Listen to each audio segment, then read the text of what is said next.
हा आपला living room मधल्या टीव्ही युनिटचा डिझाइन आहे. तुम्ही पाहू शकता ह्याच्यामध्ये लेफ्ट साइडला एक डिस्प्ले युनिट क्रिएट केलं आहे. ह्याने दोन पर्पज सॉल्व्ह होत आहेत. एक तर जेव्हा आपण मेन एंट्रन्स मधून एंटर करतो किंवा कोणी घरात येतं तेव्हा त्याला डायरेक्ट पॅसेजची विजिबिलिटी आहे. परंतु हा डिस्प्ले युनिट क्रिएट केल्यामुळे ती विजिबिलिटी ब्लॉक होत आहे. त्याचप्रमाणे डिस्प्ले जे आपले आर्टिफॅक्ट्स असतात जे आपण कलेक्ट करतो ते डिस्प्ले करायला कुठेच जागा नसते करत.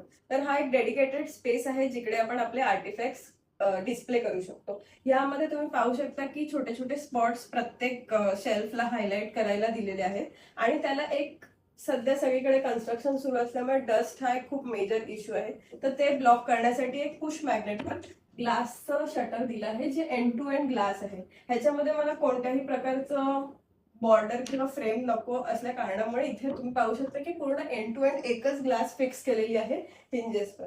आणि खालती बेस युनिट आहे टीव्ही युनिटचं त्याचे जे एजेस आहेत ते आपल्याला जनरली लागण्याचा खूप धोका असतो. त्यामुळे हे दोन्ही साईडचे एजेस कर्व करून त्याला लॅमिनेट फिनिश दिलेलं आहे. इकडे जे बघू शकता तुम्ही दोन शटर आणि मध्ये ड्रॉवर आहेत ज्याच्यामध्ये आपण डेली यूजचं इसेन्शियल गोष्टी आहेत त्या पटकन ऍक्सेस करण्यासाठी घेऊ शकतो.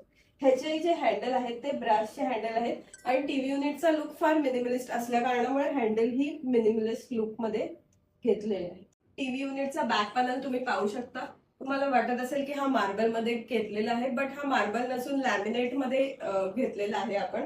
आजकाल लॅमिनेट मध्ये व्हरायटी ऑफ ऑप्शन्स अवेलेबल आहेत, जसं की स्टोन फिनिश, मार्बल फिनिश. त्यातलाच हा फ्लुटिंग इफेक्ट वाला मार्बल आपण इथे यूज केला आहे.